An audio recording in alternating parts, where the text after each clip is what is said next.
Borsad એપીએમસીમાં Bharatiya Janata party પ્રેરિત પેનલનો ભવ્ય વિજય થયો છે। 10 ઉમેદવારનો વિજય થયો છે। કોંગ્રેસનું જે શાસન હતું એપીએમસીમાં પૂર્વ ધારાસભ્ય રાજેન્દ્રસિંહ પરમાર એમનો પણ પરાજય થયો છે।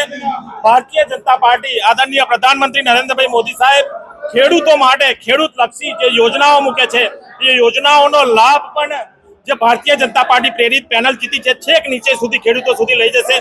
આદરણીય સહકાર મંત્રી અમિતભાઈ શાહ સાહેબ સહકારથી સમૃદ્ધિ જે કહી રહ્યા છે, બોરસદ વિધાનસભામાં આદરણીય રમણભાઈ સોલંકી જે જીત્યા પછી જે રીતે બોરસદમાં ભારતીય જનતા પાર્ટી દરેક કાર્યકર્તાઓ ખભે ખભે મિલાવીને જે આગળ વધી રહ્યા છે એનું પરિણામ છે કે એપીએમસી પણ કોંગ્રેસ જોડેથી લઈ અને ભારતીય જનતા પાર્ટીની પ્રેરિત પેનલ જીતી છે।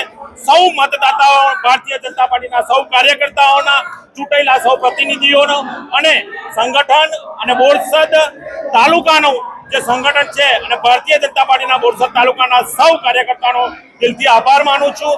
બોરસદ એપીએમસી ખૂબ ને ખૂબ આગળ વધે, ખેડૂતોને લક્ષી કામો કરે એવી અભ્યર્થના પ્રાર્થના।